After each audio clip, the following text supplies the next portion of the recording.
Meron nga pala sa akin nakapaglaban na pagandahan ng skid. Update nga pala ulit sa bike ni Tampo. Bali nga pala ito, pinuntrahan na. Grabe nga pala yung kinulabasan ay sobrang ganda.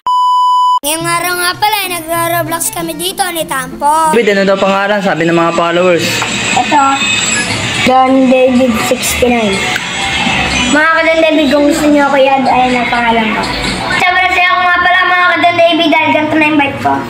Dito nga pala ay hanggang ngayon ay sobrang saya ko pa rin. Dahil nga pala gusto ko lagi nakikita si Lexie. Update nga pala tayo sa pinupinturahan ni Papa Tampi kaya naman sasamahan natin siya. Uy Papa Tampi! Oh. Gusto ko dyan? Okay lang naman. Ito, malapit na matapos yung siyaside ko talaga gawa ng para maganda siyang pinturahan, para hindi siya bukol-bukol na katulad ni Lexie. Ayan. Kunti na lang. Kaso biglang nangalawang guys, oh. Nangalawang siya. So mamaya after nito ugasan natin sa pressure water. Kung nakikita nyo nga pala mga ka-Don David ay meron mga parte na matitigas. Dito nga pala abang nagagawa dito si Papa Tampi ako naman sumasayaw. Dito nga pala ay naboring ako kaya naman pumasok na ako sa loob. Nilabas ko na nga pala dito si Lexie para hindi nga pala ako maboring. At magpo-practice nga pala ako dito ng fishing kits. Di nga pala ako titigil dito hanggang di ko naabot ang aking pangarap. After that nga pala ay natapos na si Papa Tampi. Lalagay niya nga pala ito kay Ready. Dahil nga pala ay pupunta kami sa car wash. Baka nga pala makalimutan ko itong pag na to. Kaya naman dinala ko na ito. Kaya mga ka-Don David, kakarawash nga pala natin sila Ready. Sumakay na nga pala ako para masimulan na ang storya. Bale, malapit lang pala sa amin yung car wash. After that nga pala, nandito na kami. Kaya naman nagulog na ako ng 5. Tinagaw ko nga pala kay Papa Tampi yung host dahil nga pala gusto ko ma-experience. Nilapitan ko nga pala para matanggal ang mga dumi. Kumuha na nga pala ako dito ng liat. Kay Papa Tampi naman yung pamunas. Ako na nga pala ang nagliya na bike ni Tampo. Papa Tampi naman ay kinakaruwash ready. So ayun na nga pala guys, tapos na nga pala tayo magliha. And then babasahin na natin. Pressure water. Fresh water. Yan guys, hindi natin resulta.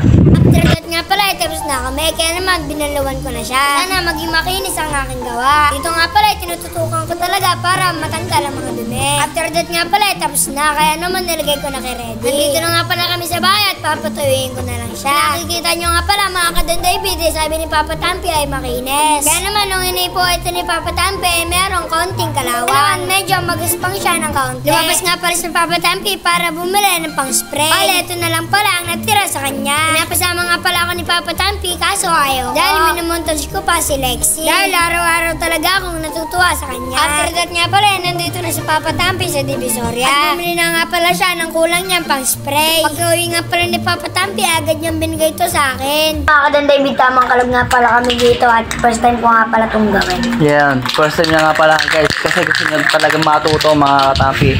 Ito, nakasabit na nga pala dito guys. In frame. Yan. Frame. Halog lang muna tayo ng 2 minuto.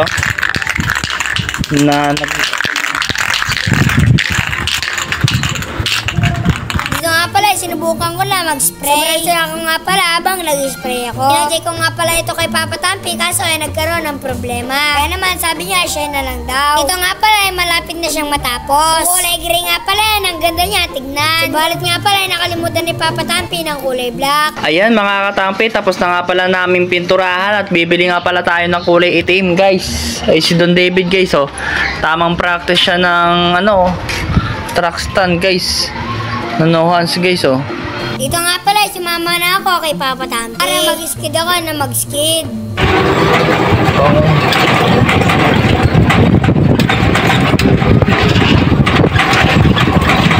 Lupak yun, ah.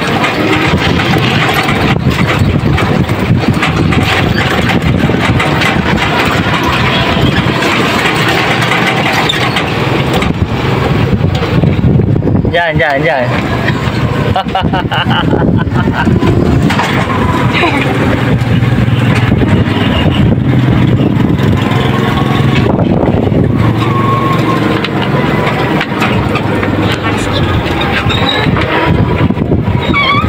Nga pala ay nakabili na kami. Habang pauwi nga pala kami ay may sumama sa amin. Dati nga pala nila sa akin ay gusto daw nila makapaglaban sa akin ng skid. Paris na paris eh. Papakitaan tayo dito pa.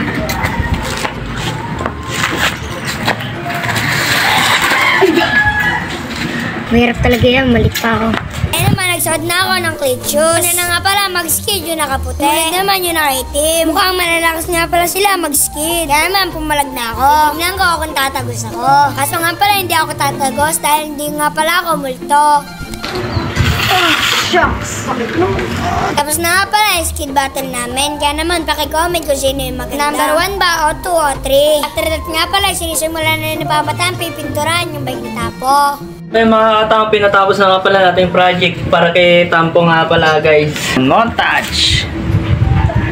Mga ba guys? Ayan guys oh. So ano nga pala ang masasabi nyo sa gawa ni Papa Tampi? Kaya naman hanggang dito na lang ang story. Paalam, bukas ulit!